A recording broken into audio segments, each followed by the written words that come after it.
It wasn't even $100 billion that you could be spending on weather research. Yep. But he just don't want. He thinks that all weather means climate change. So he wants to get rid of any and everything that pertains to what he thinks is climate change. Well, you putting the very people who voted for you in danger.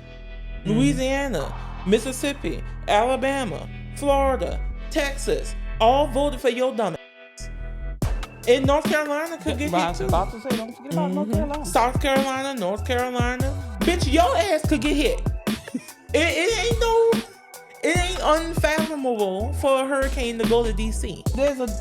There's a debate in my mind of whether she even can read and understand. That old brickhead bitch can't do nothing.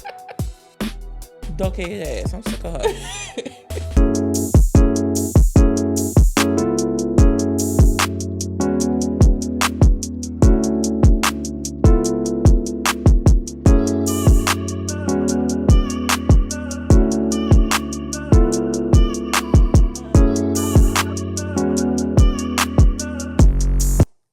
Welcome back to the Pragmotiv Podcast, where every week we tell it like it is and get you motivated to be the change you seek. We're your hosts, Trey. And Steph. It's Kameron. And welcome to episode 10. So today's theme, y'all, is a beautiful name, Ugly Truth, part 1. So what's up, y'all? Welcome back to the Pragmotiv. We got a great show for y'all today. So we will be unpacking Trump's big ugly ass bill, and which is now, unfortunately, a big ugly ass law. So we're breaking it down. Law. What'd you say, Cameron? I said a big stanky booty ass law. Oh. So we're gonna be breaking this law down to let you know how it will impact you. We read all 870 motherfucking pages of this bill. So that you wouldn't have to attest that I've lost that many brain cells. So that's why we're a little late to upload, y'all. So anyway, that's what the main part of this show is going to be about. But first, we do have to get into the briefing room. We didn't plan to have to lead with this. In fact, we didn't plan to have briefing room this week at all. But with what just happened in Texas, we feel that we have to. So let's go ahead on and jump into the briefing room. And let me switch over to our new tech. Now, let me get used to this. So y'all give me some grace this week if I'm a little off. We high tech. We're trying to be more efficient, y'all. We're trying to be more efficient. All right, so here we go. So today's news hits close to our hearts because we're used to flooding and wet weather, of course, living here in Louisiana. We really do feel for those affected by the devastated flash flooding that has overwhelmed parts of Kerr County and Travis County and the other areas of the San Antonio and Austin metro areas in Texas. I visited Austin for my birthday last year. And while I was there, I went to parts of the hill country. And would y'all believe that some of the roads that we personally drove on was washed away this past weekend by these flash floods? So in both San Antonio and the Austin hill country, torrential rains turned quiet creeks into raging rivers, washing out roads, damaging and leaving families stranded. Emergency crews have been working around the clock in what's being described as one of the most intense flood events Central Texas has seen in years. So we have some video footage to show you guys of the rising waters, as well as a couple of videos that help explain exactly what happened in Texas this past week. So let's go ahead on with the first one. From just a stream to a raging torrent. This is video from Centerport. It's a town just southeast of Kerrville with a river that runs right through town. Just a few seconds in, you can see the first wave of water that's starting to flow downstream. Within just 3 minutes, the size of the flow has more than doubled in size, and it's starting to get high along the riverbanks, but still well below this road overpass. 5 minutes later, you can see the debris from trees and the mud flow that's increasing, and how the water is now almost to the bottom of the bridge, with the debris now starting to take down other trees from the sheer force of the water. Just 20 minutes after the first video started, the river is now running beyond its banks, and many of the trees in that initial video are down. Water is now starting to breach that bridge. Within 30 minutes, drivers are now crossing over water and branches that's flooding onto the bridge as the wall of water continues. Moments later, police shut down the bridge but allow an ambulance to cross over. First responders ask the man taking the video to get off the bridge because of the danger as debris piles up. 35 minutes in, this shocking scene as a house floats down the river, crashing into the bridge with the relentless rush of water continuing. Just incredible images there, and just shows you how fast that was happening. Officials say the Guadalupe River rose approximately 26 feet in just 45 minutes through the city of Kerrville. That is just devastating to watch and to think about all those people who are impacted by that. Is reminiscent, of course, of what happened in North Carolina, you know, and just, it's one thing to have your house flooded, but to have your house driven downstream by the rush of water, it's like, if your house is flooded, you know, we know about that in Louisiana. You could cut the walls and re-sheet rock, and, you know, you can replace furniture and stuff like that. But if your house goes rushing down the river, a hill, you ain't got nothing to replace. Right, there's nothing that you can do with that. So for me, one thing that has triggered me that I wasn't expecting is seeing a lot of these videos of people like inside their houses, for people's houses who didn't float away. And you see the water line, and that just brings back and that the X memory that they put on there. The markings on the cars and stuff. It's just, even 20 years later, as we approach the 20th anniversary of Katrina, those things are just seared in your mind. Yeah, it never leaves you, really. Things can trigger you. Just sights, sometimes sounds, and these poor people are going to be triggered for decades. Yeah. So those storms are part of a growing pattern. More rain, more quickly, with little warning. It's not just a local weather story. It's a climate story and an infrastructure story, y'all. So this next video talks about the changes in the overall climate and how that plays a part in these weather events. So this is climate scientist Dr. Daniel Swain from UCLA.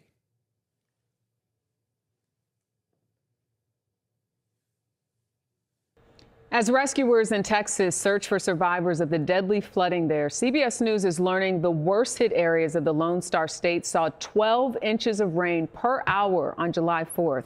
For more on why this storm was so intense and so deadly, we're joined in tonight's interview by Daniel Swain, a climate scientist at UCLA whose work really focuses on the dynamics and impacts of extreme events. So Daniel, thank you for joining us. The first question, of course, is, you know, what made this event so extreme?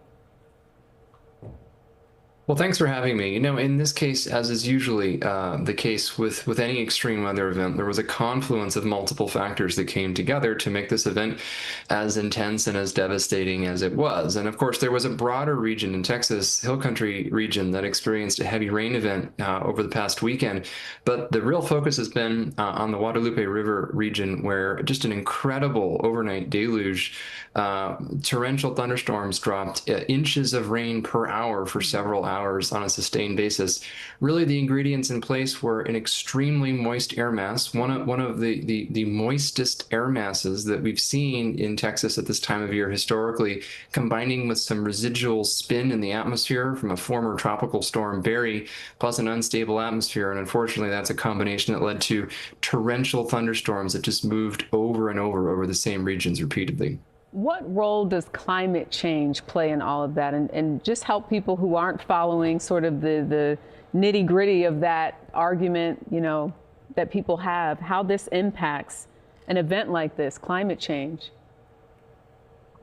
Well, we know that there are really two types of events that are extreme weather events that are most clearly have links to climate change. One is extreme heat for reasons that may be intuitive, and the other is extreme precipitation events, heavy downpours.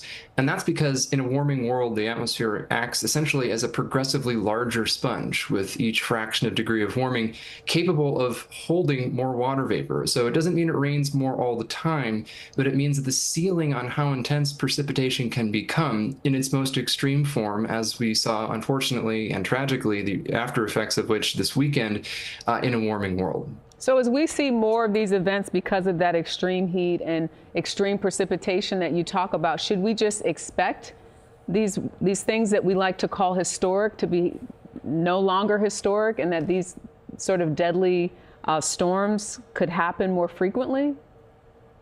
So we are already seeing in parts of the United States and in general around the world that the most extreme precipitation events, the heaviest downpours, are becoming even more intense. And extreme rain events and flash flood events that perhaps were rare historically are now happening more often. And we're also seeing events that exceed, in some cases, anything that we've seen historically. And that's not to say that this region, for example, in Texas, has not seen severe floods before. In fact, it is at the heart of what is colloquially known by meteorologists as Flash Flood Alley, which suggests correctly that this is a region that is particularly vulnerable to these types of events. So for me, that's not something that I knew about Central Texas. I didn't either. But I do feel like this is what is the problem. You have people just refusing to admit that the climate is changing. Like, it's obvious. You can't ignore it. And climate change doesn't say, oh, well, I'm only going to affect Democrats because the Democrats believe in me. The Republicans say I'm a hoax, so I'm not going to affect their property. I'm not going to affect their lives. It doesn't work that way. So you can't fix a problem until you realize and accept that there's a fucking problem. Right. And this is the problem with them not accepting the fucking problem. Right. Yeah. Right. And you're going to be caught off guard by it. Us Democrats, we're prepared. We know what to do when the shit happens. We know it's going to happen before y'all do. And then once it finally happens and it smacks y'all in the face, now it's like, well, there's somebody doing this. Yeah. So we got another video for you guys. This one is from meteorologist Matthew Capucci, who explains how the specific circumstances of weather conditions in that part of Texas collided to cause all of the destruction and loss of life that we saw. So this is Matt Capucci on the Bulwark's Sam Stein's podcast.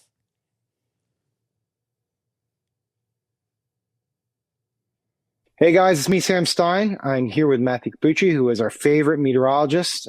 He has been on this show, this is your third or fourth time, always to talk about some dramatic weather event, and usually, unfortunately, about tragedy. In this case, we are going to be talking about the floods in Central Texas that have, as of the recording of this video, death toll is 95, including 27 girls from Camp Mystic, which is a camp just north of San Antonio. Matthew, thanks again for doing this. Sorry that it's always on such shitty circumstances, but I do appreciate it. I guess for me, and I'm assuming for a majority of the people who are watching this, we just sort of want to know how something like this can even happen from a weather standpoint. So what I was reading was that this happened obviously on Thursday into Friday morning. The Guadalupe River went from 3 feet in one spot to 34 feet in 90 minutes. That seems metaphysically impossible to me. But how does that happen? Can you walk us through?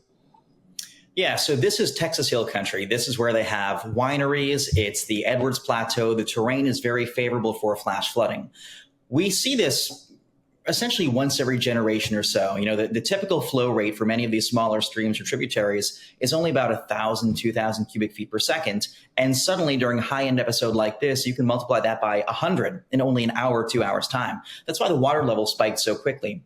What happened was that we had several slow-moving stagnant downpours stall and park over the same areas repeatedly. We knew going into the environment that there was sort of an antecedent very moist air mass. PWATs, or precipitable water indices, were around 2.25, 2.5 inches. That meant every column of atmosphere, bottom to top, was holding like 2.5 inches worth of water. The reason the atmosphere was so moist was because 6 days prior, Tropical Storm Barry had made landfall in Tamaulipas, Mexico, and that leftover blob of moisture just advected or worked north. So Texas had a very moist air mass going in.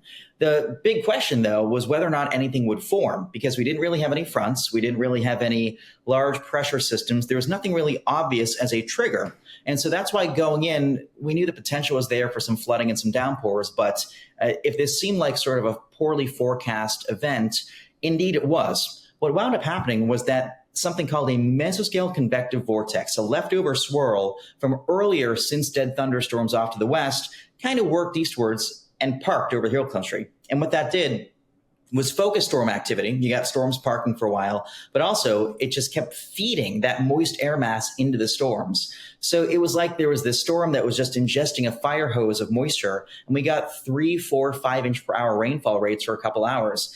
You know, with the second round of this flooding, the town of Burnett, Texas got 8.6 inches worth of rain in 3 hours time, which is just obscene to think about, because many of these areas average like 30 to 32 inches per year. So imagine 4 months worth of rain coming down in 3-4 hours time. It's no surprise we saw a tragedy. So what you're saying is you have the ingredients for an incredible amount of condensation and moisture just to come down. And what's just missing is a spark for that just to be released. And then what happens is the spark comes in and it's just planted there. It's not moving. There was very little to move it, and it's just going to downpour until it basically empties itself. 100%. Yeah. I mean, we knew the air mass was extremely moist. We didn't necessarily know what the trigger would be or if there would be one. And the tricky thing, you know, in March, April, May, you tend to not have as big of flood events because it's a little drier and you have the jet stream to move things around. At this time of year, the jet stream is way north over Canada and the Dakotas. So over Texas, there's not really much flow in the upper atmosphere to scoop the system along. And so that's why even today we have flood watches in effect, the potential for additional rainfall of 5 to 10 inches. And it's been 3 up to 4 days since the first round of flooding began. And so it's just that time of year when, with nothing moving and ample moisture, you can get these high-end flood events. So what I think needs to happen in this country is people need to go back to respecting and listening to people who understand what the hell they're talking about. Right, who've studied it. Like Matt Capucci and the other meteorologists we're about to share with y'all. Swain, well. And the guy we showed y'all before. Because this is, like, y'all are trying to come up with all of these conspiracy theories because, of course, it's not America in 2025 if we're not filling the fucking social media platforms with conspiracy nonsense. theories. Yeah, I'm so sick of people thinking that they're experts on something when they have no kind of training in that background. Exactly. I really don't think that they think that they're experts. I think that they're just... Remember one previous episode where we were showing a clip from, who's the CEO of Snapchat? Evan Spiegel. Where Evan Spiegel was talking about misinformation. And he was saying that our brains like to find the simple answer. And not in any way letting anybody who's knowingly spreading misinformation off the hook. But it's easier for them, and for some of them, it's a sinister type of motivation for them to spread misinformation. But it's just ridiculous. I don't know if we have a clip. I don't think we did of what's her name?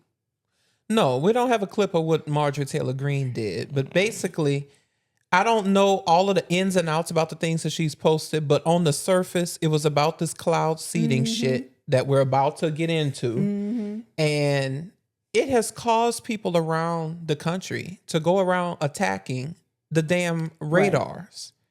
So you're causing damage to people's property and putting people's lives in danger. Because if the local stations don't have access to their radars, if the National Weather Service doesn't have access to their radars, then how can they warn then people? they cannot warn us about tornadoes, flash floods, thunderstorms. I mean, you forget you could just be outside cutting your grass. If you're not warned of a thunderstorm, then you could get struck by lightning. Right. Like this, we're not in the 1800s. We have technology for this. Right. God gave us the brains to be able to understand the science, to create instruments and tools to help us predict what's going to happen and track what is actually happening so that we can keep people safe and not have people die. Right. But this goes back to what we were saying. Again, on this show, we try to bring, it's our purpose to bring forth truth and knowledge. And it goes back to what we were saying on a previous episode about the attack on intellectualism, the attack on knowledge, the attack on the academic profession. You know, it's not cool to be smart. It's, universities are under attack. It's all a concerted effort to dumb down the American public. They took civics and everything out of the schools, so you don't know how your government works. You're not taught about these things.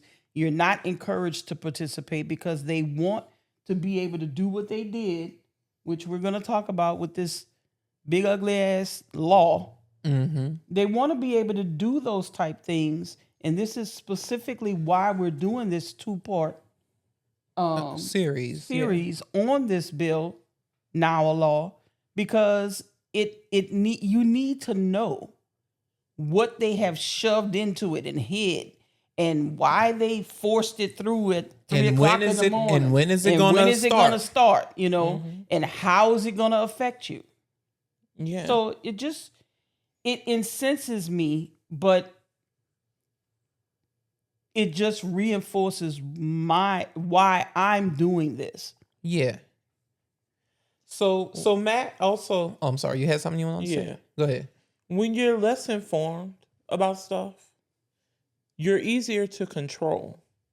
You're easier that part to be taken advantage of. And that is why it's so imperative that we, the people, read these bills. I know 870 pages sounds daunting, but we need to read these bills. And then if we don't like what we have read, hold they asses accountable. Right. How many people, when they think about when you go to buy a new automobile, don't you try to arm yourself with as much information? I mean, there's I don't know, you can find anything online to tell you how to negotiate your car and how to, because you don't want to get taken advantage of. You want the knowledge to know, well, what is a destination charge what are all these charges they have listed on this contract? Because when you don't do that, you get charged $1,000 for premium air in your tires. Or like I've seen some of them blinker fluid. Yeah. Like what I've seen some of them do, $5,000 lug nuts. Yeah, or like they used to do when, that's why it's good to have 3 generations on this podcast, because I remember when you went in and you were looking to sign this contract and they had put all these different things in that they didn't tell you about. It's the same thing as this damn bill. Credit life insurance.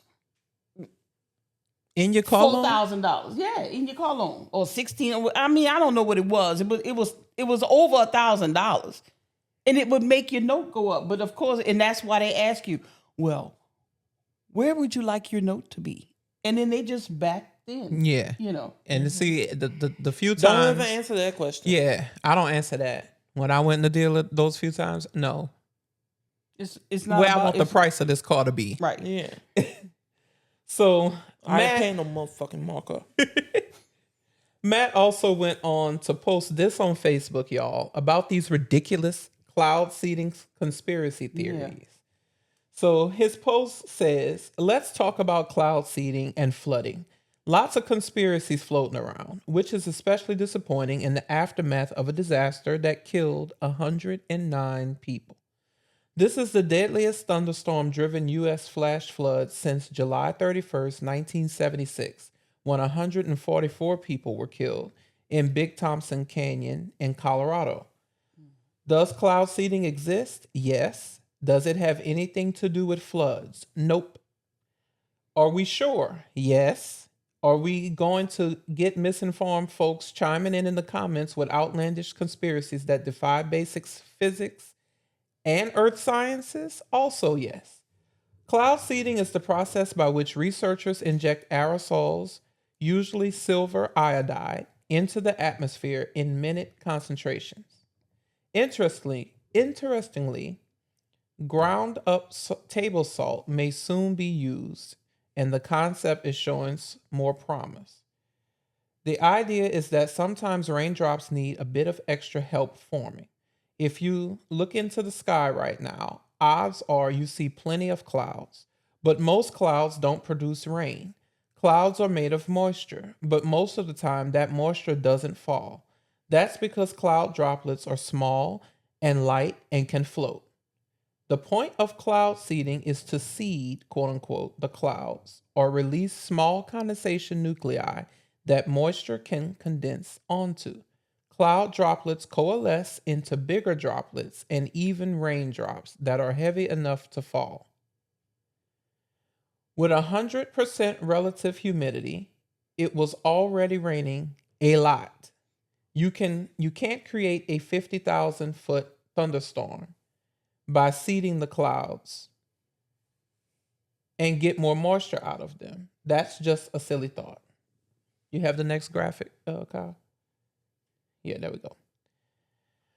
4 trillion gallons of rain fell from just 2 of the downpours. Cloud seeding exists in marginal environments on a spatial scale of a couple miles. And cloud seeding did not occur in the days leading up to the Texas floods. Alleging cloud seeding played a role in the floods is as ludicrous as saying Matthew drove his car around a traffic circle, which caused the tornado. You're going to hear a lot of uneducated people chiming in on social media, including some in political office, i.e. Marjorie Taylor Greene, or positions of power. Tune out the noise and ask yourselves, do these people have the background in atmospheric physics? If the answer is no, then they're probably not qualified to peddle conspiracy theories. So, well, I'm going to say this one last thing about it. What I researched about it is that, of course, this is a private sector thing.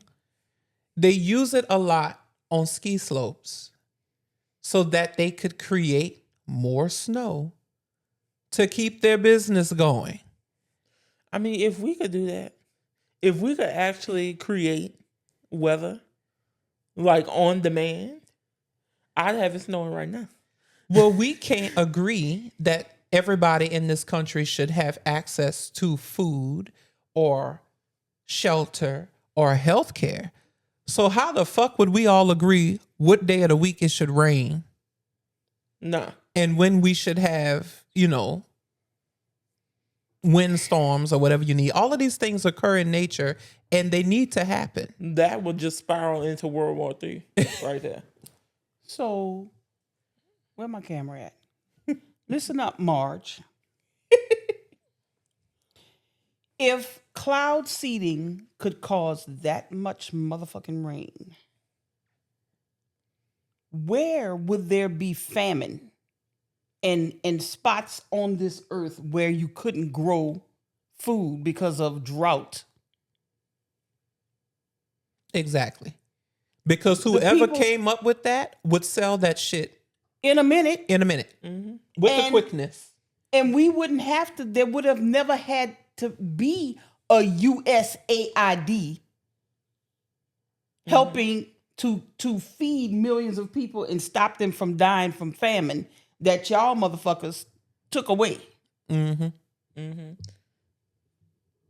I'm just really tired of the fucking asinine. If they could cause all that rain and the evilness. Yeah. That's what I'm tired of. Yep. I mean, I'm not a climate scientist, but I have common sense. We know how to read and understand information. And we know how to keep our mouths.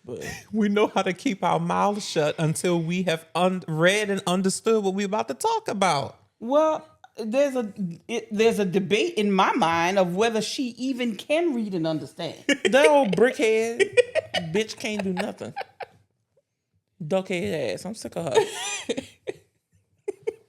And what makes us so mad about it is that you're hurting people. Yes. Mm-hmm. And I know I'm laughing, but that part is not funny. Yeah, we laugh because we try to keep it light, and that's just our personality.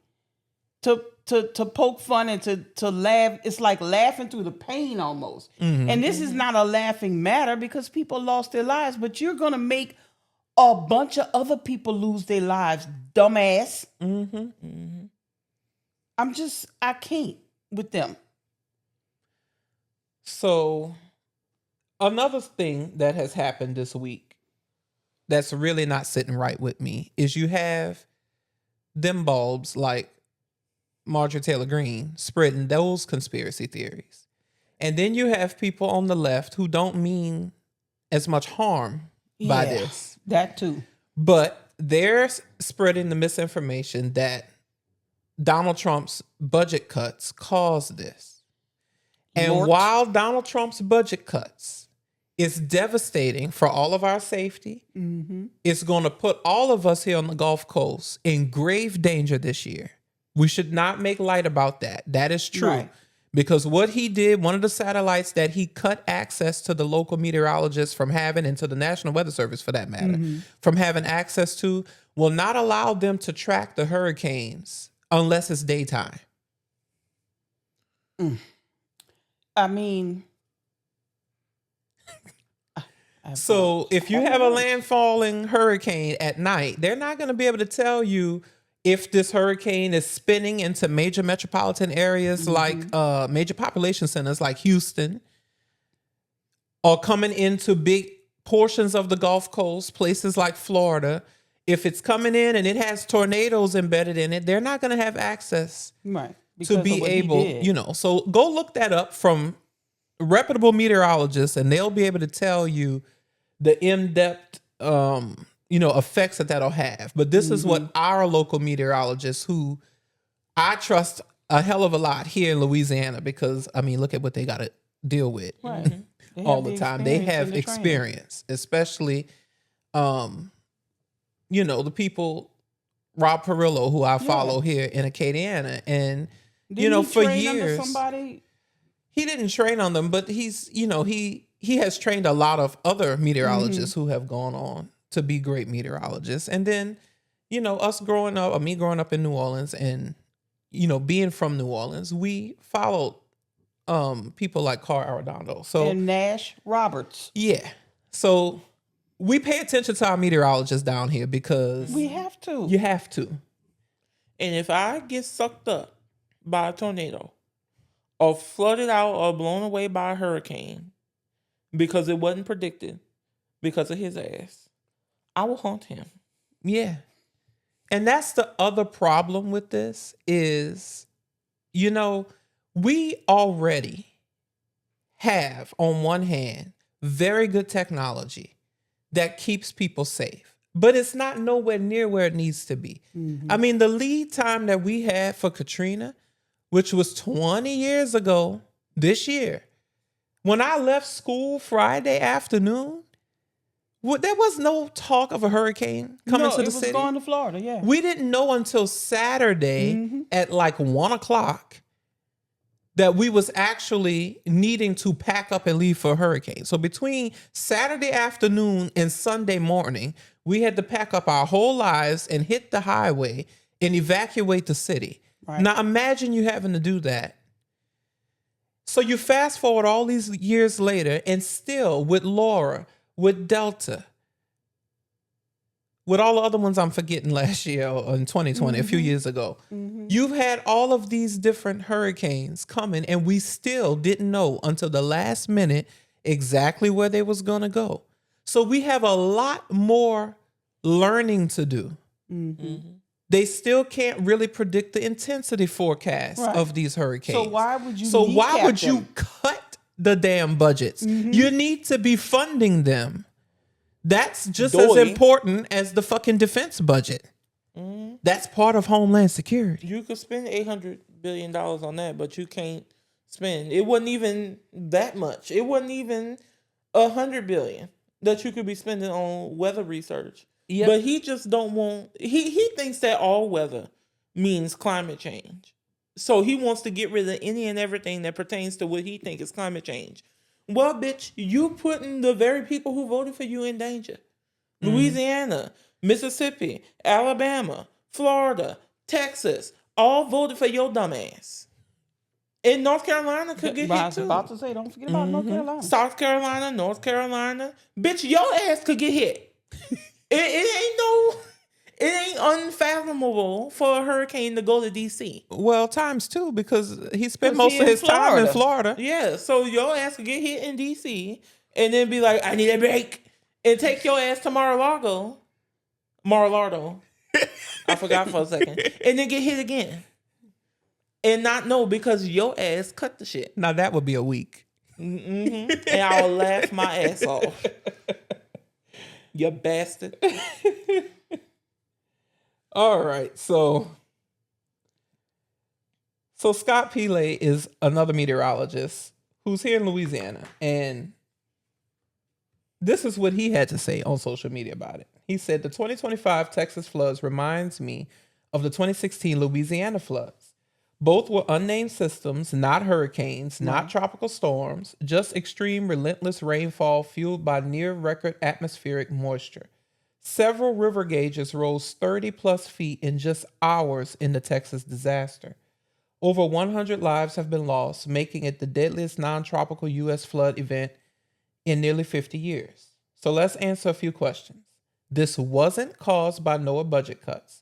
The National Weather Service offices responsible for issuing the warnings for this event were operating with surge staffing protocol, which brings in extra staff because they know it's going to be a big event. They had 5 staff on shift instead of 2 that night. They issued a flood watch for more than 12 hours in advance and flash flood warnings with 3-hour lead times before the Guadalupe River surged. Forecast model guidance was accurate with the significant heavy rain risk within 18 to 24 hours. The bigger question is how those warnings were communicated and whether the people who needed them actually received them. Cutting weather research programs as proposed in 2026 will hurt our future readiness. It sends the message that what we have now is good enough. This flood proves that it's not. The proposed 2026 federal budget includes significant cuts to NOAA, including reductions to the National Weather Service and critical weather satellite programs. Those are the very systems that help us detect, forecast, and warn communities ahead of dangerous storms. It can enhance rain or snow in drought-stricken areas by nudging. Oh, I think that's not supposed to be in there. So, did this? We're missing a part. Technical difficulties, y'all. Yes. I think he's talking. I think difficulty. this went on for him to talk about the cloud seeding as well, and it was just basically saying that cloud seeding is heavily regulated. I'm not sure if that's showing up on the graphics because I can't see that far over there. But basically what he was saying is what is echoing what we were saying. Right.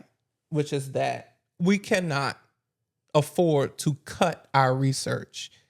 It's 2025. It's not the 1800s. We can't just be, going about our business and be like, oh, those clouds look kind of funny. Or those animals are running. And then it'd be a fucking hurricane. Right. I mean, that shit is crazy. And then come out thinking it's over, but really you in the eye. Right. Yep. Any Democrat, I mean, when we say we want Dems to match their energy, the Republicans' energy, the MAGA energy, to push back on what they're trying to, hoist on to the American people, we're not. This is not what we mean. Yeah, this ain't what we mean. Don't try to blame something on Trump is not something that he did. I'm the first one to want to blame that motherfucker. Yeah. But if the shoe fits, he can wear that motherfucker. But if the shoe don't fit, then... And it's not because we're just trying to be fair. Because in full transparency, I could give a fuck about being fair to Donald Trump because he is not fair to anybody that he comes into contact with. But what this does is give them the fuel that they need to continue to perpetuate their lies and their conspiracy theories, because you have Levitt going on TV from the White House saying that the National Weather Service was overstaffed and they gave so much advance notice that it was the most advanced notice that had ever been given in the National Weather Service history. All of that was fucking lies. But because of what was going on with everyone running with the narrative of you cut the National Weather Service budget and now you have people dead, they was tying those two things together, and that's not the case right now. So she peddled a falsehood to counteract a falsehood. Yeah. Right. So and it takes what the fuck are we doing? Yeah, really. It takes the teeth out of what could happen. I mean, and the then odds it makes are Democrats look stupid and unreliable and like we're sensationalizing everything. Yes. And it's just not a good look. And I can't stand it when people place blame on anybody. Far be it for me to defend that bitch. But place blame on anybody for something that they didn't do. Right. Because I can't stand it when people do that to me. That's the kind of shit that'll make me crash the fuck out. Yeah. So we should be criticizing him for his cuts because of what they can and will do to hurricane forecasting and just forecasting in general going forward. But that wasn't the case for this time. And you need to hold his feet to the fire for how he responds. And what is the federal government supposed to do in this event? So if there's any lapse in how the government responds to helping the people of Texas and now the people of New Mexico, you hold it. Then you hold them responsible. But it's the Republicans that got up there and said, And let's see if there's any difference in the response in a red state versus the blue state. That's going to be interesting. Okay, so we just found out through breaking news after we just sat here and recorded this show. Turns out it is that ugly bitch fault. And I'm sitting here editing, and now I'm just finding out. Here, Trago, you tell him. What's up, guys? So we just found out after we finished editing that the person who was in charge of sending out the information in Kerr County to the elected officials who probably was asleep, they retired. They was pushed out into early retirement by the Doge cuts. And because of that, like when you let go of a career professional, they leave and so does their connections. So normally, if you have an emergency management office, like in government, the National Weather Service might put out these emergency alerts in the middle of the night, and then the National Weather Service people would call them on the phone and be like, hey, we just put out these emergency alerts. You need to get people out. This is an emergency. But that didn't happen at this point because this man was pushed out. So we will have more information about this in next week's episode. We just wanted to update y'all. We talked about the information that we had at the time. And now we're finished recording and we're about to get this episode out. So we can't just, go back and undo what we said.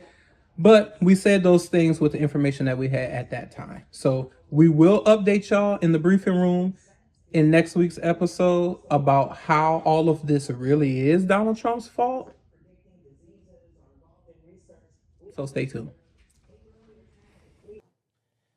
All right, y'all. So that's all we got for the briefing room this week. I know it took a little longer than usual, but we really felt that it was important to get the truth out there because that's what we're here to do. So y'all let us know how y'all feel about it in the comments. And if you haven't already, hit that subscribe button. Smash it. Yeah. What are you doing? What you waiting on? All right. So now we're going into this big ugly ass bill. Big ugly ass law. Yep. It's a law now. But first, we want to take a look at what Trump and the Republicans said about this bill. Mm-hmm. Roll the clips.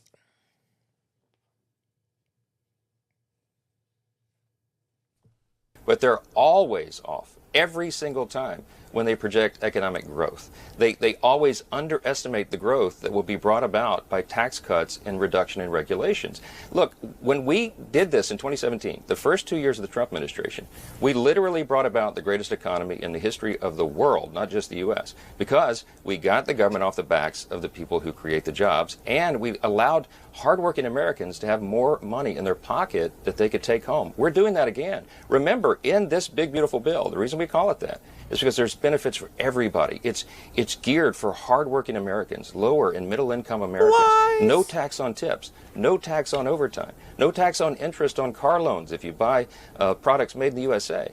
We're going to give relief to seniors on Social Security. There's so many benefits and features in this bill, and it's going to allow everybody to do better. And at the same time, projecting and ensuring the largest amount of savings literally in history. There's no government on planet Earth that's ever saved over $1.6 trillion in a piece of legislation. This one does.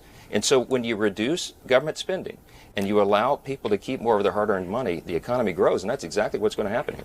Well, the Joint Committee on Taxation is projecting just 0.03% on growth. But let me just ask you, I want you to address the concerns of your colleagues, Senator Ron Johnson, Senator Rand Paul. Why doesn't this bill do more to address the debt and deficit, Mr. Speaker? Yeah, well, listen, I agree with my good friend Ron Johnson, for example, a lot of the comments that he stated about government spending. We have a north of $36 trillion federal debt right now, and it is the largest national security concern for the U.S. I am a fiscal hawk.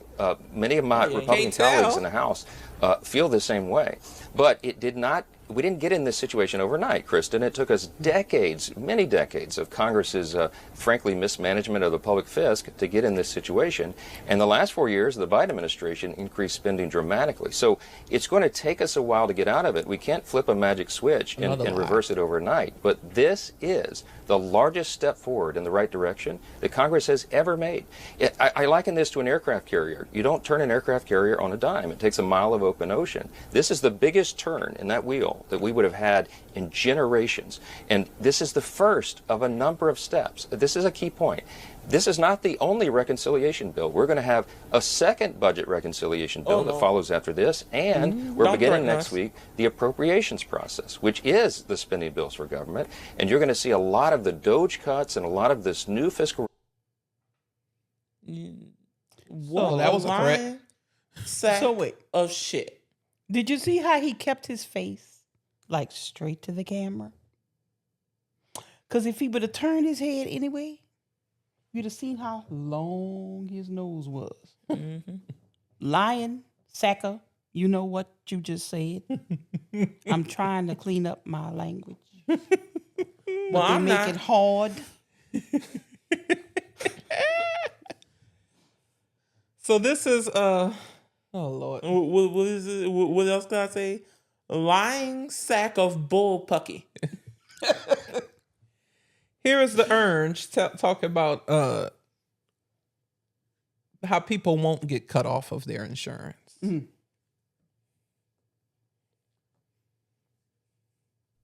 Are you saying that the estimated 11.8 million people who could lose their health coverage, that is all waste, fraud, and abuse? No, I'm not saying that. I'm saying it's going to be a very much smaller number than that, and that number will be waste, fraud, and abuse. What number is that? What analysis are you seeing? I'm not seeing a number, but I know it's much less than the number you gave. Bitch. First of all, I have to say, to my colorblind eyes, he needs to not wear red because he just looks like a demon to me. Well, that's what the fuck he is. Number the motherfucking one. Number the motherfucking two. Bitch, how you not see a number but know it's much lower? How you know, bitch? If you can't see it. I'm not seeing a number. Oh, my. Okay, y'all. Actually, it's a much higher number. It's actually a much higher number than what she was saying. I believe it's 17 million people. Mm-hmm. Yep. So here's what we're going to do here on this show. For the rest of this episode and for next week's episode, we're going to be breaking down this law section for section.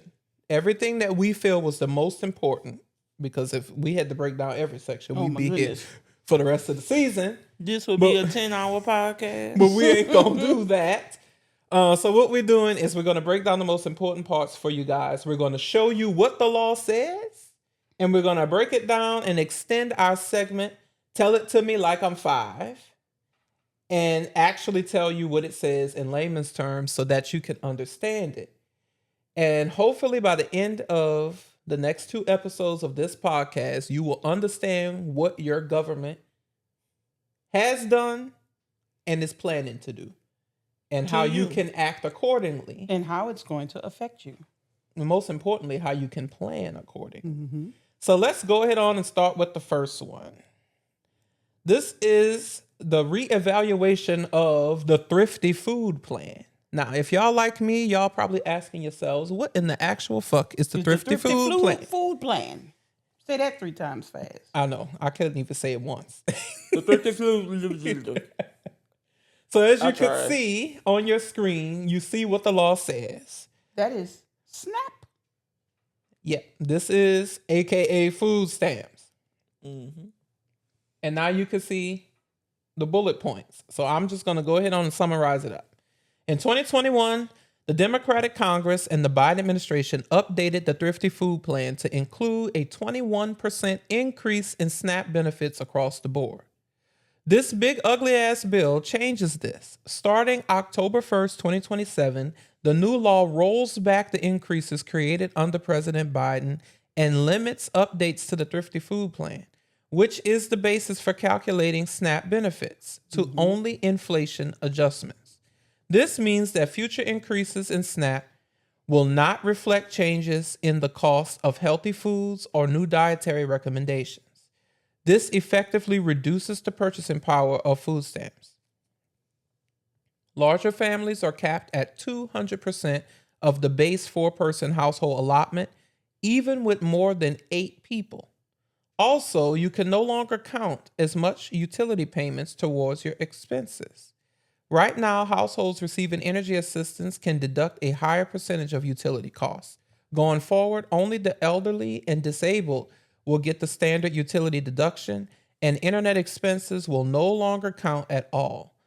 This will reduce benefits for hundreds of thousands of recipients because the deduction helped to lower the countable income. So, basically, do y'all consider internet to be a utility? Because how the fuck do you go without internet? You can't do that now. I mean, everybody watching us right now, y'all got internet in some form or the other. Right. You either on your cell phone data plan or you on your Wi-Fi. So that, there's this misnomer out there that all of these people who are on food stamps and all of these people who are on Medicaid are just lazy. They're not working. This is what they're saying. They're 29-year-old men sitting in their parents' basement playing Xbox. What the fuck? That fool said 35. 35-year-old? Yeah. Oh, Lord. You're not being paid to be on Medicaid. Exactly. Medicaid don't cover shit. The minute somebody gets a job, they are off of Medicaid because one, y'all kick them off, and two, they don't want it. They want their private plan because their private plan is better. And a lot of doctors don't take Medicaid. Right. Number one. Nobody wants to be on Medicaid. They act like people just, I'm gonna limit my income. Job. I'm gonna quit my job, or I'm not gonna get a job so I can be on Medicaid and food stamps. Now, let me ask, nobody ever. Exactly. So let me ask y'all. If y'all are working right now and you have a health plan with your job, and tomorrow they offered you a chance to quit your job but keep your health plan, would you jump at that opportunity to lose all of your financial income but just keep your health plan? Does that sound appealing to you? Because that's what Steve Scalise and Mike Johnson says people are doing. That they're refusing to take jobs that they're offered where they would get cash money so that they could stay on Medicaid, which does not give you any money. It only covers your health care.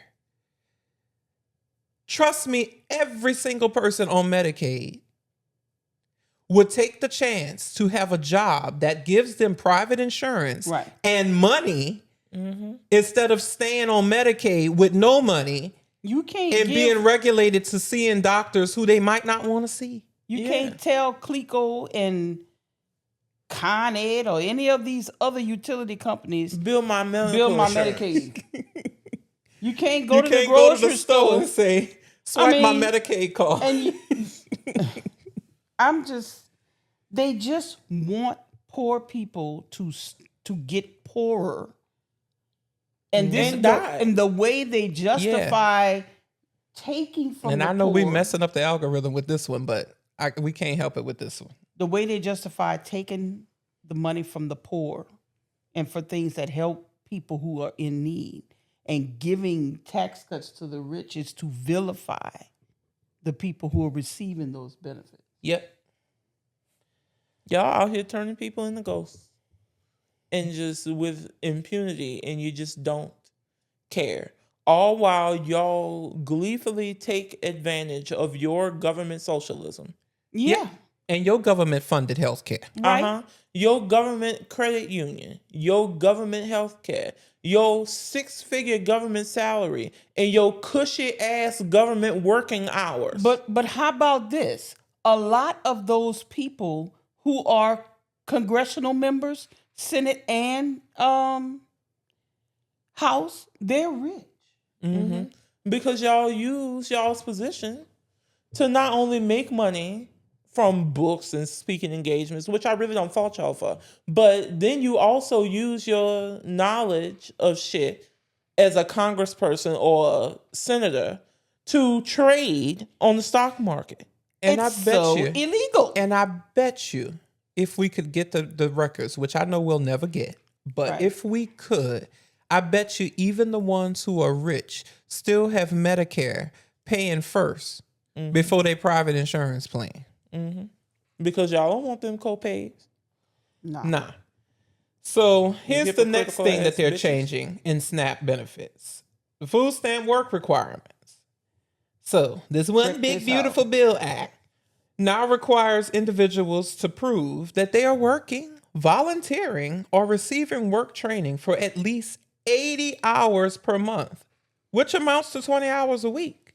Basically a half a work week. These will start December 31st, 2026. I wonder why, Kameron. Why is that date so special? Because it's after the midterm. Mm-hmm. Exemptions include being under 18 or over 65, having a disability, or being a parent caring for a child under 14, or unless you're pregnant. So unless they qualify for an exemption, SNAP recipients and Medicaid enrollees who are trying to find a job and can't, or who lack reliable transportation to get to work will be penalized under this requirement. And this would include the more than 2.6 million people with disabilities who don't have SSI or SSDI and have difficulty working due to that disability or illness. So is this the new slave trade? Nah. See, I'm going to say this. If you, and I went viral for this. I got over 380 likes on Instagram.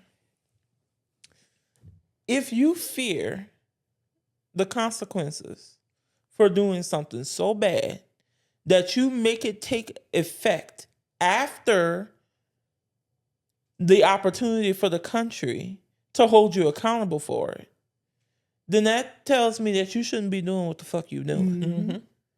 They're making all of this stuff take place in either the next presidency, or after the midterms at the earliest.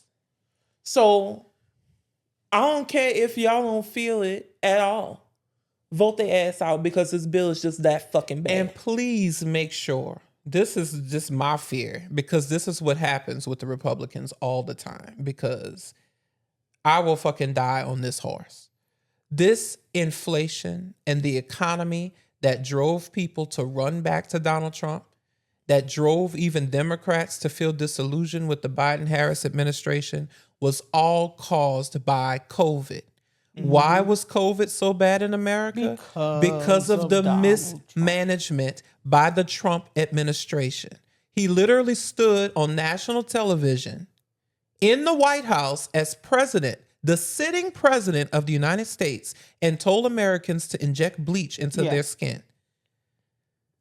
This is who was leading the country at this time. It was all going to go away by April 2020, by Easter. And it didn't. Don't count the cases, because you're tracking cases, and that's why they have more cases. Stop testing.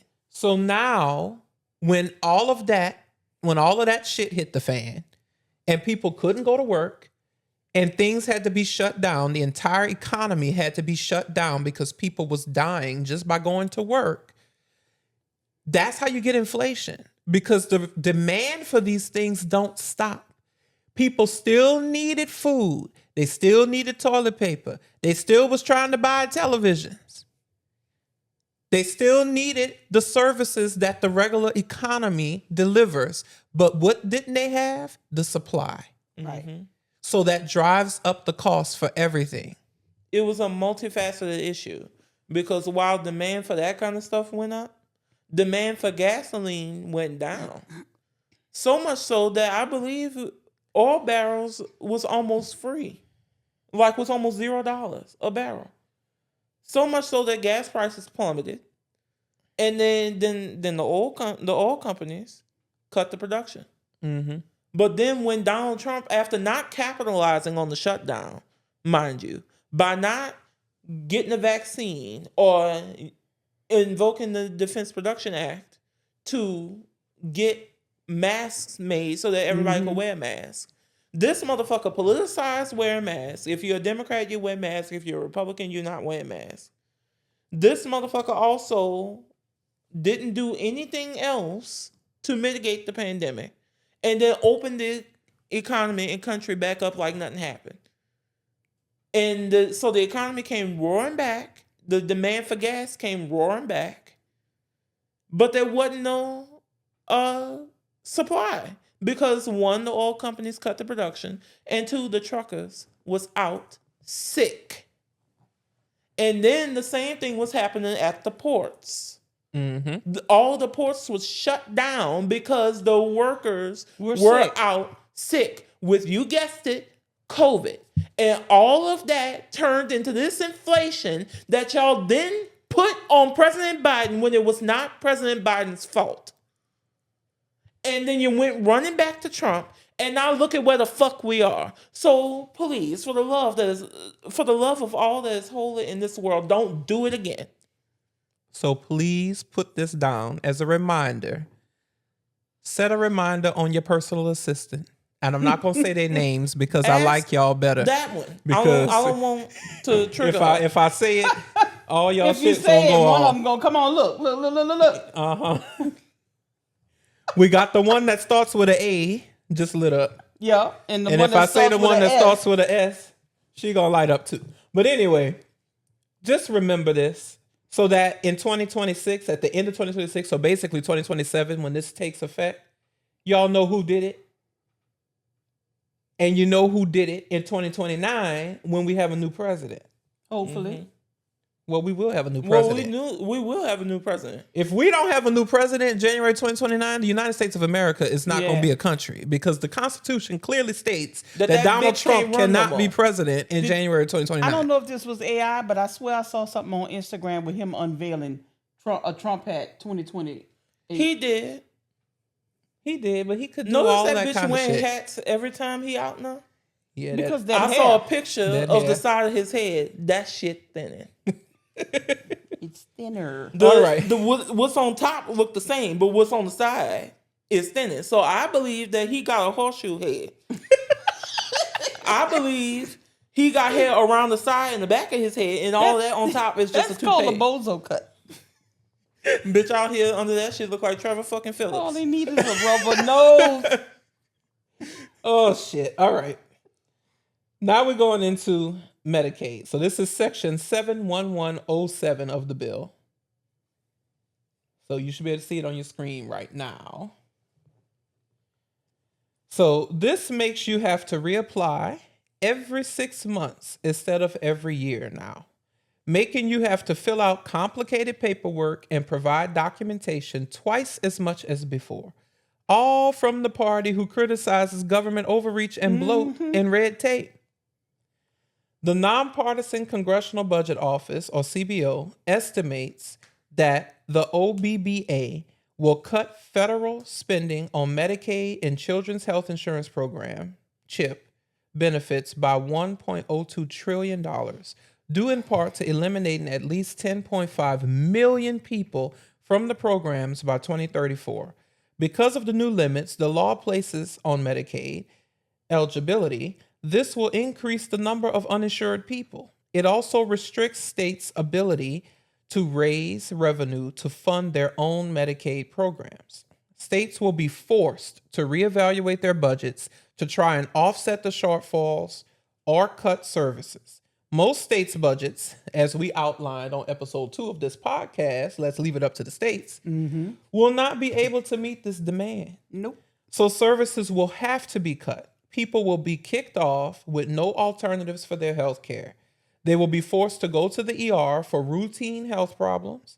They will not be able to get the preventative care or fill prescriptions, which will lead to more medical emergencies. That can and will cost people their lives. Right. So, what does this mean, y'all, for the healthcare system? Let me paint this picture for you. Rural hospitals will close. People will lose their jobs, and they will need Medicaid, which won't be available to them, thus repeating this cycle and causing the economy to crash. Why? Because the abundance of complicated paperwork you will have to fill out alone will cause a significant amount of people to be kicked off of the program.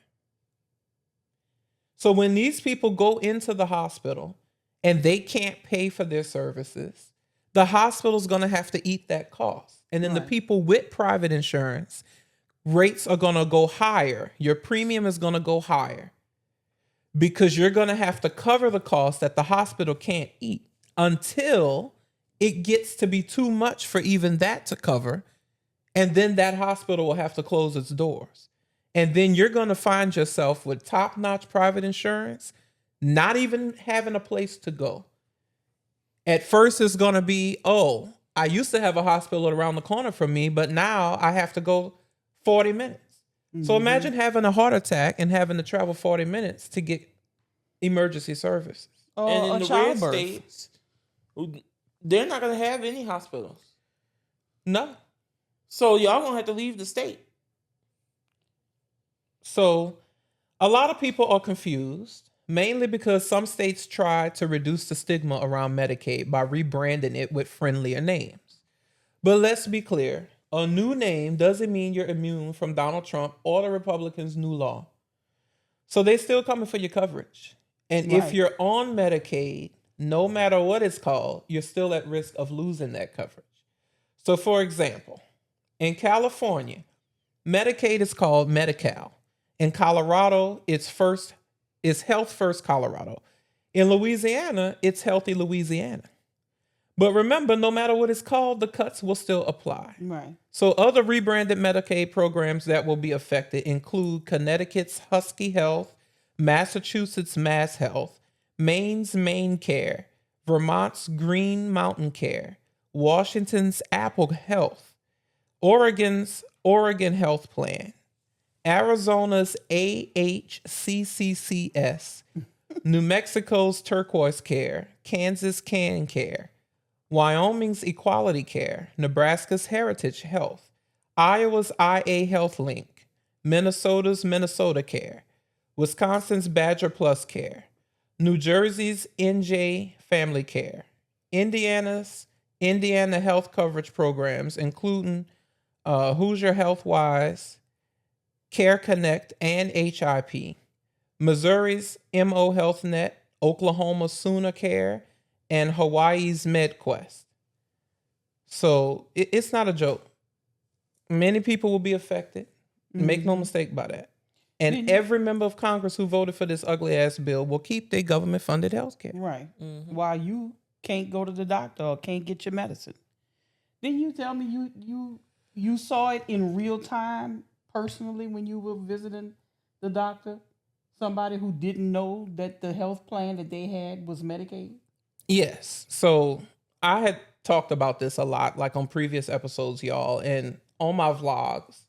I have a lot of health conditions, like immune deficiencies and stuff. So basically I have to go to the doctor a lot. So I see a lot of different scenarios. And one day I was at the doctor getting my monthly injection for my asthma. And this guy came in and he was basically, he was dressed really well, which I don't want to go into stereotypes about how people on Medicaid shouldn't be dressed well, because that's not the case at all. But he just seemed to be trying to hide the fact that his children was on Medicaid. And he handed the card over, and I don't know what you call them, the receptionist. She was like, "You're covered by Medicaid?" And he was like, No, it's Healthy Louisiana. She was like, yeah. And she was like, yeah, Medicaid. And he just looked so mad by that, y'all. But it's like, you don't know that Healthy Louisiana is Medicaid? You're about to find out. I think maybe he did know, but he was just embarrassed. I guess. Maybe. And it's funny that a lot of the Republicans who are on it voted. Yeah. Well, like y'all voted for David Vitter in 2015 against John Bel Edwards. Those are people who were running for Louisiana governor, just so y'all know. And John Bel Edwards was able to eke out the win. The Democrat. The Democrat. We didn't think that would happen. I'm sorry. Go ahead. But when he did, one of the first things Governor John Bel Edwards did was expand Medicaid and create Healthy Louisiana. And I bet you those same people went out and voted for Eddie Rispone, the Republican, in 2019 that ran against John Bel Edwards. And then they most likely went out and voted for Donald Trump in 2016 and 2020. And then turned around and did it again in 2024 after voting for Jeff Landry in 2023. And now look at what has happened. Now you're about to lose your health care. And the Democrats are going to have to come in and fix it again while also being under the gun because people are going to be mad. Yeah, and that's when all of the stuff take effect. I'm sorry, go ahead. No, I was just going to say that statistically, there are a lot of rural areas in the country who are mostly Trump voters. And there's some of those rural areas who were heavy Trump voters that are heavy Medicaid recipients. Mm-hmm. And that's not talked about a lot, but he's really hurting his base of supporters, these people who have supported him since for 10 years now. We really do have a very broken healthcare system in this country. The fact that we're the richest country in the world, and the citizens of this country have to go around being concerned about healthcare. The amount of time in my adult life that I've had to worry about my healthcare, and the amount of time that I'm sure as a kid that you had to worry about my healthcare because of the very expensive medicines I have. Like just one of my inhalers alone, just my preventative inhaler, not even the rescue inhaler, is $600. Right. As the parent of... When you look at the cash price on that, that is ridiculous. And overseas, they don't pay nowhere near that. Nope. No. Unfortunately, my sons have health conditions. 2 of them have asthma, and 1 is a juvenile diabetic. And those things... Trey is right when he's saying that was a big source of stress. Yeah. I can't even really get it out because I'm so ideas. It's type 1. Afraid. Yeah. I'm so, it's an autoimmune disease, if you didn't know. I'm so afraid that for these people who are going to be feeling this now, if you've, maybe you with these new, the frequency of the checks. Yeah. That you have to requalify every 6 months. What if you mess up? What if you forget? What if the mail don't come? What if you say the wrong thing? It's really fucked up. They have people with chronic illnesses or whose children may have chronic illness and they're, and the other thing I want to say is it was a Democrat who is responsible for there being CHIP in the first place. The woman y'all demonize so much, Hillary Clinton. Nah, true on that. What's that other saying that I heard? I like, put that in your pipe and smoke it. Okay, so going on to section 71119. This one basically, piggybacks on what we was talking about earlier about the food stamps. It requires you to work and volunteer and or go to school. And nobody has a problem with that. To keep your health care. But the majority of the people who are on Medicaid, they already working. And when you start to really work, you're going to lose it. Yeah. Like the minute you make anything over minimum wage, you make too much. And then there's this gap between being able to afford private insurance. Yeah. Right. Or afford to pay for Obamacare. Right. But you make too much for Medicaid. And aren't those incentives going away? Yes, that's another thing that I don't think we included in here for some reason, but they are taking and rolling back the incentives. And what the incentives are was the tax credits. So if you went on the I don't want to say Obamacare, if you went on the ACA healthcare website, healthcare.gov, and you found a plan, and like here in Louisiana, those plans are like $970 a month. Yes. That's a Hellcat. With the tax credits, it would bring it down to like $370. The Republicans are getting rid of those tax credits. You bastards. They're saying that you have to be approved for the tax credit. So I don't have all of the details. I don't know how we didn't put that in here. Yeah, but I don't either. I think that they're rolling back some of the tax credits, but y'all check pragmotivplus.com and we'll put the details on there as an article. But if you still have the tax credits, like if you still qualify, while you're in the process, which takes like 1 to 3 months for your state to verify that you qualify for these credits, you have to pay the $900 full price instead of being able to pay the lower price that you most likely qualify for. So it's just little things like that they're doing to me that's like sticking you with a needle. Hurdle. For no reason. Because how can you pay the $900? Yeah, people already can't pay the $300 in y'all's economy. Exactly. It's just, why? And people will say, like some members of Congress will probably say, well, we don't have government health care. We have to pay co-pays. Yes, the government pays 75% of your fucking health care. Right.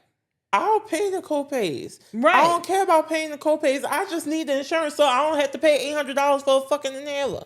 Nah. Or who knows how much an EpiPen costs. Oh, I just filled it. It was $600. I know you. Yeah, and insulin is thousands of dollars a They month. don't pay nowhere near that in other No. countries. In fact, they look at us like animals for even having to pay that. Now, let me bring the Gen X in, the Gen X viewpoint. So when I started working, I had my first job in my early 20s. Because I was in school, and when I got out of school, I got a job. Mm-hmm. The insurance that I had on the job paid for everything. You might have had $100 copay for emergency room visit. If you were admitted to the hospital, that went away. Mm-hmm. Your drugs were, because this was at the dawn of when I worked in pharmacy. Used to be, I don't want the genetic. That's when generic drugs first were authorized. You know, these patents that these big pharmaceutical companies had, they couldn't like keep them all. And other companies were coming in making the same drug. And it was equivalent drug. And some doctors wouldn't write. They would have dispense as written on the prescription when we get it in the pharmacy. Or the customer would come in. My doctor said no generic. And you was gonna pay for it. Mm-hmm. But you had the choice. Mm-hmm. And your copay for your brand name drug may have been a little bit higher than your generic. Nah, you don't. And your doctor's office visit was $20.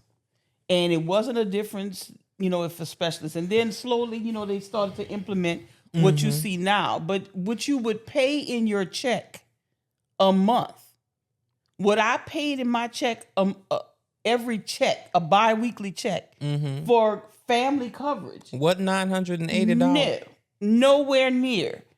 And the companies that I worked for, throughout my work life, at first they were paying most of it. So it was lower. And then by the time I worked for Wachovia after Katrina, Wachovia paid for the entire $500 and something that it would cost for coverage for the five of us. Yeah. And until the Great Recession, even with all of my health concerns, I don't really recall you worrying about when I had to go to the hospital for a severe asthma attack or any of those kind of things. No, because we had insurance. And it covered. You had a copay, but it wasn't like, man, I'm going to pay this copay. Yep. So it shouldn't be this way in this country. And not to mention the cost of living that was nowhere near where it is today, which means you could afford those copays. And you could get a job right out of college and get good insurance. Yeah. So at this point, it's just you want to unalive people is what I'm gathering. And I'm going to say it again. Read the book by Isabel Wilkerson called Caste. This is what they want. This is what they're moving towards. Yep. So going back to what we were saying earlier, the places where you will have to volunteer, the bill says, or the law, I keep calling the bill, the law says now that the approved places to volunteer will be determined by the health secretary and or your state. So that's why I say it's a new slave trade, because here in Louisiana, what they gonna say? You got to go volunteer at the Nottaway plantation? Nah. Fuck y'all. I mean, this is not cool. So you can't even choose, really, like where you're going to go. Like, it's Like not maybe- saying that, maybe but we know how it's going to go. Right. And they're being vague on purpose. Maybe a person who is going to be on Medicaid or who is on Medicaid, maybe they have a charity that they are, like, for me, if it was me, I might want to volunteer at the juvenile diabetes or the asthma nonprofit. So I tell you what, you ain't going to be able to go volunteer for Black Lives Matter. No. No. Now, if I had a nonprofit, I don't know how legal it'd be. I'd be like, no. But that's what it you should showed be. up. Now, see? Here, give me that cake. Now, that's what the fuck I would do. I start my own 501c3 now. How you like me they're now? going to be hip to that, and they're not going to allow that. It's going to be who they deem worthy of your time to volunteer for. So I don't want I eat an Ottaway plantation. Yeah. And old Mikey bitch and Scalise whole ass. Listen to me right fast. If y'all would actually use y'all's power, y'all two Louisiana people, use y'all's power as Speaker of the House of Representatives and House Majority Leader, about to be minority, but Majority Leader, to actually get some shit here for Louisiana. Yep. Use y'all's power to get some jobs here in Louisiana, then maybe, just maybe, your constituents wouldn't be on Medicaid because nobody is willingly on it. Because it's not paying for shit. Is it paying for people to have a car? No. Is it paying for people to have food? No. And this economy done slid way off the fucking cliff. Right. Yeah. This state ain't But what yet it used you to have- be just 4 years ago. No.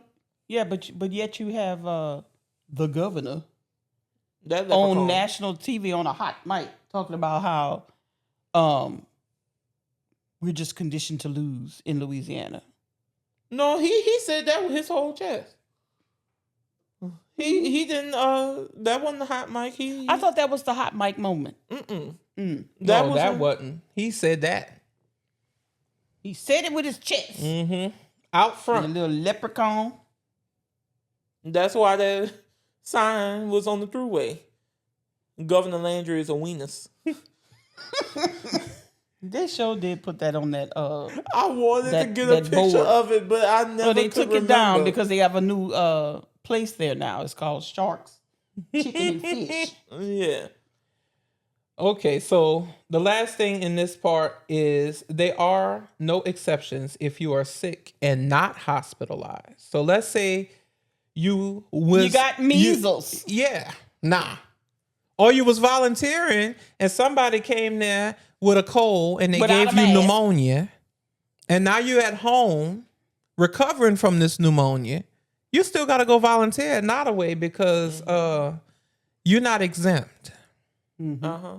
And then with what old Wormhead doing with vaccines, I'm just going to preemptively say right now, all you motherfuckers stay the fuck away from me.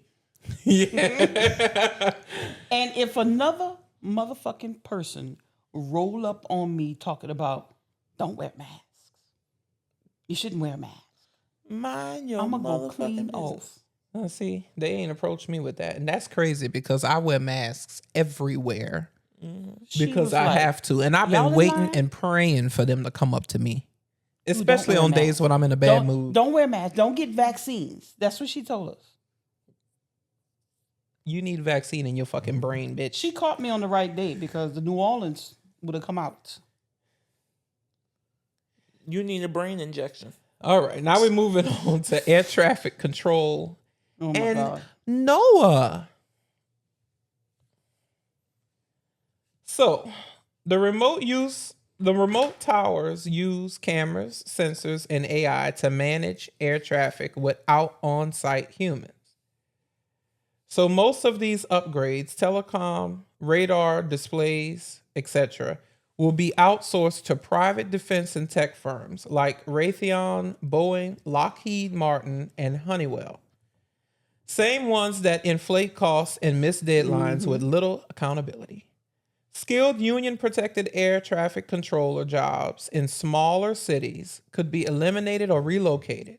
Rural communities will see loss of services, and centralization will weaken system redundancy, which is critical during disasters and cyber attacks.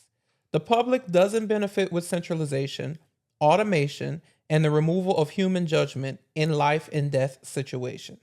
The only ones who will benefit are big contractors. And more tech doesn't always mean more safety. No. It will shrink the FAA workforce, cut services to rural and regional airports, increase reliance on vulnerable tech, and funnel billions to the private sector with minimal public oversight. Right. This may be a little short-sighted of me, but I don't know if I trust the people who make the thermostats to be controlling the planes landing in Because they don't make good thermostats anyway. It's just another way for them to give lucrative contracts to the private sector. But how did that go for NASA? No. I know. And what troubles me is that they're cutting the human part of an industry that requires when you don't have human to. intervention. Yeah. It's a safety issue. You can't rely on AI to direct the planes. AI can't even get fingers right. Them 6-finger things. It's not ready yet. It needs to 10-finger bake a thing. little bit more. That shit, I swear I have nightmares from that. When you ask AI to like generate an image of this and then it gives me like them 20-toe things. I asked AI to enhance an old blurry iPhone 3GS picture of my daddy and I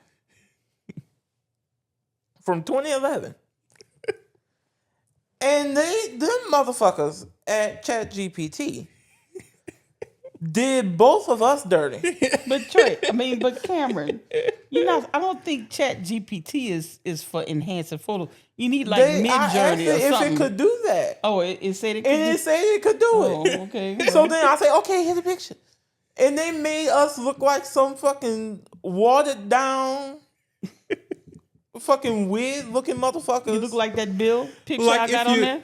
like that if you're picture of in that a- Bill on the graphic. Like if you're in a nightmare and you be like, oh, that's my great grandmother who died a long time ago. Hey, I remember you. And then she come up to you and it be some stranger. Hey, baby.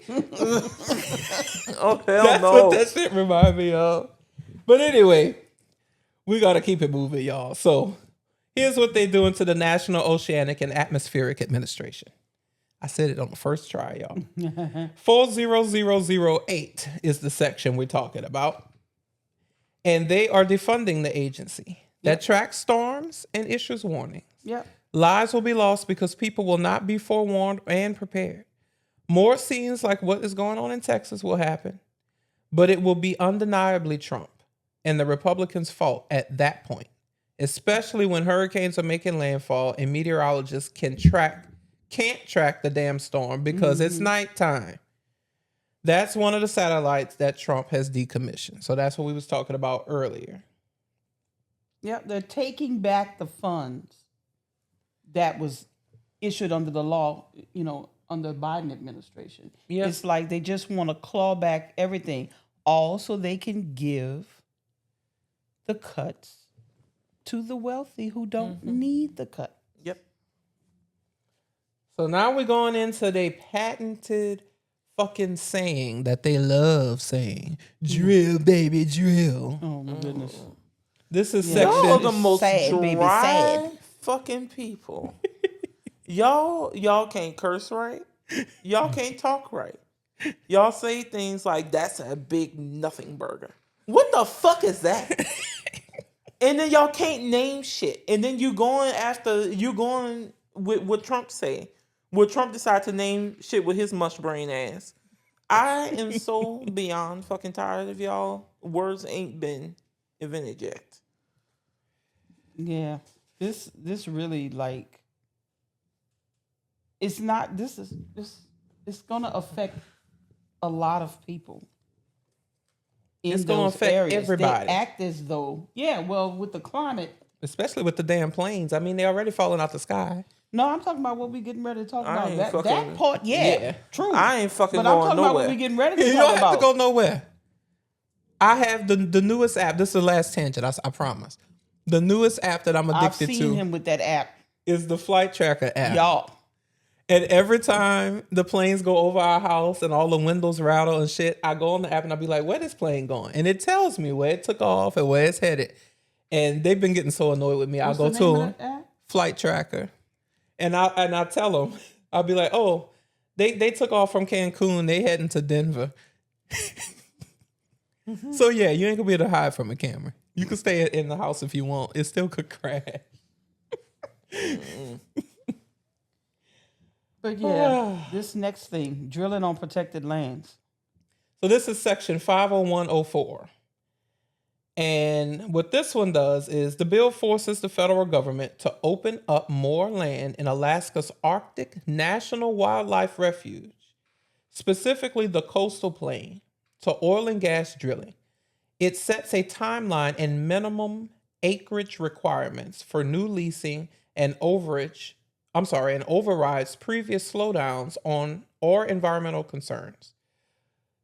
It must hold at least 4 new oil and gas lease sales in the coastal plain within 10 years. Each lease sale must include at least 400,000 acres, and the land must be in areas with high potential for finding oil and gas. There is a set schedule. The sales must follow this timeline. The first sale within 1 year of the law passing, the second sale within 3 years, third sale within 5, and the fourth within 7 years. Mm-hmm. So they're basically raping the land without regard for what it will do to plants, animal, and human life. Right. It's gonna affect protected species like the caribou, the polar bears.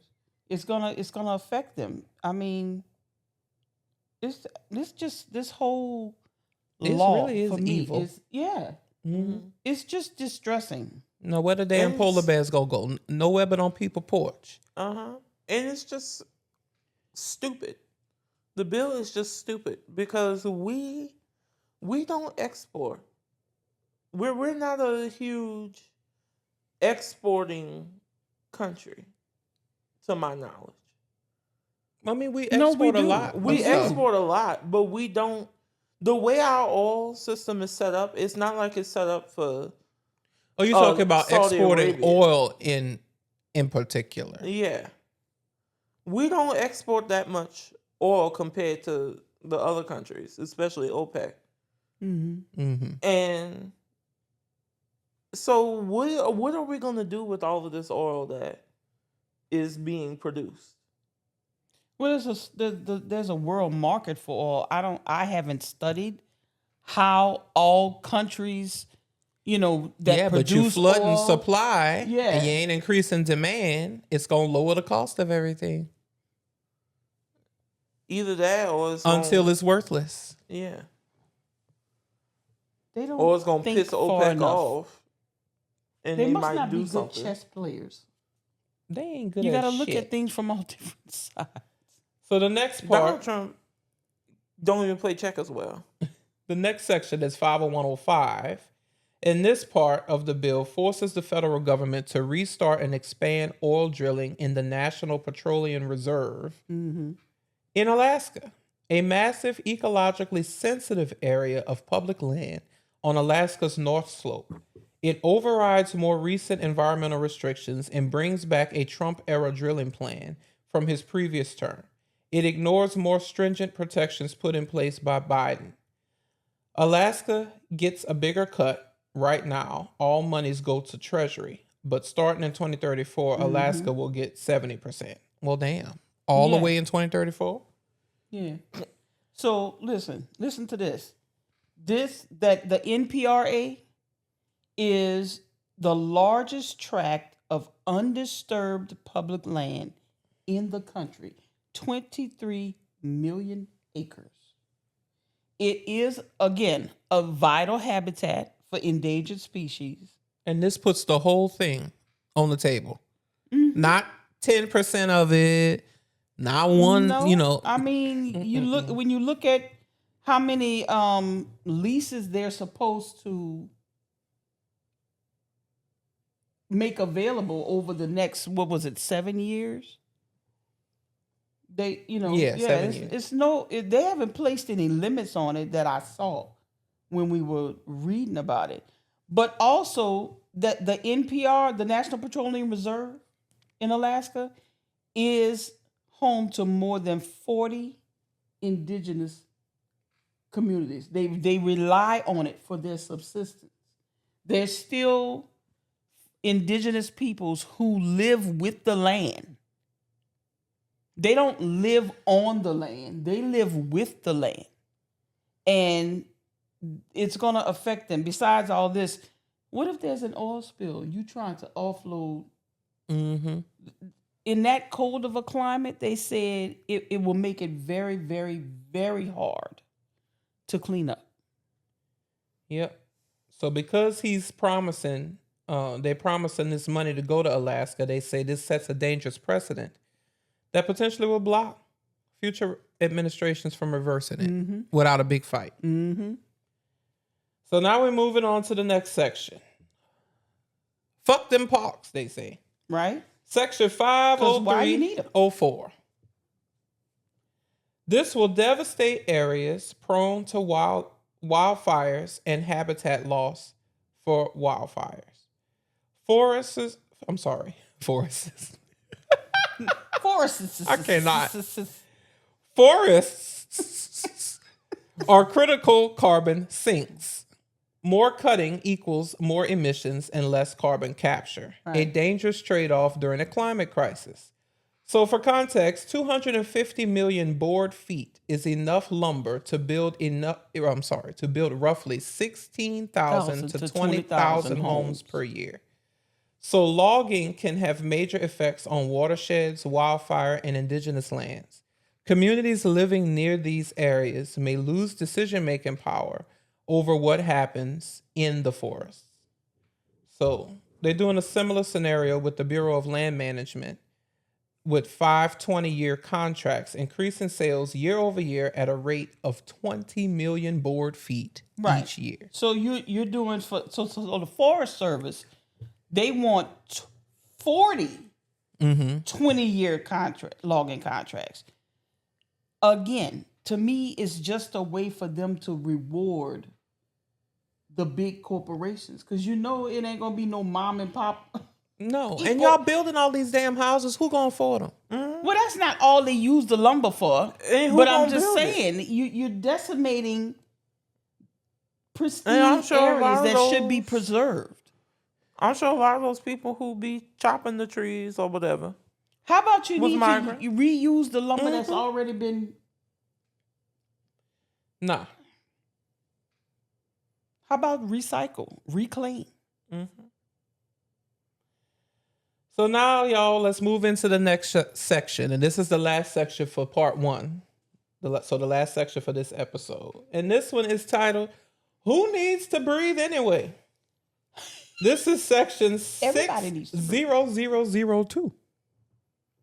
This section of the bill is a massive rollback of the United States climate agenda, quietly pulling the plug on some of the most impactful programs passed under the Biden administration. It doesn't just slow the progress, it reverses it. I mean, it's cutting funding to reduce the diesel pollution from buses, trucks, and industrial equipment. It's pulling back money that was going to be used to fight air pollution. It's even eliminating funding to improve air quality in schools. Like, why is that a thing? Like, who among us doesn't agree that children should have clean air to breathe? Apparently them. They don't believe children should be able to go to school without being pew-pew. I'm sorry, y'all, I will speak. It makes my brain hurt. I don't like the shit, but I have to do it. Yeah, I've been told that I have to do it. We trying, y'all. We want the stuff to rotate. I've said it before. Not rotate. They are not. I'm tired. It's time for me to end this damn show. They're not pro-children. They're pro-birth. They're not pro-life. They're pro-birth. We want it to. What's the word I'm looking for? What? To be. You got me fucking up. What are y'all trying to say? We want the show to circulate. There we go. He needs to stop doing the show. No, you see, I cannot. And then I'm reading this bill. We losing all our brain cells. Because it's just so appalling. Yep. But yeah, who can agree? I mean, who wouldn't agree that we need clean air for kids? In the schools. I mean, I don't spend much time trying to figure out what made me have one of the worst cases of asthma doctors have seen. Yeah, his doctor said they want to write books about him. But maybe, if that industrial plant wasn't around my elementary school, I wouldn't have this. No. Ain't that bitch. And not selfishly, me, in this bill, I know from watching my car YouTubers who I know are Trump supporters, but they give the best information, so I have to watch their dumbass. They know who they is if they would ever see this. They was talking about the big beautiful bill and the removal of the cafe credits. And the what credits? Well, they have to buy these. It's some convoluted, stupid thing that the Democrats and President Biden put forward. When they have to buy these credits, these carbon credits. The carbon credits.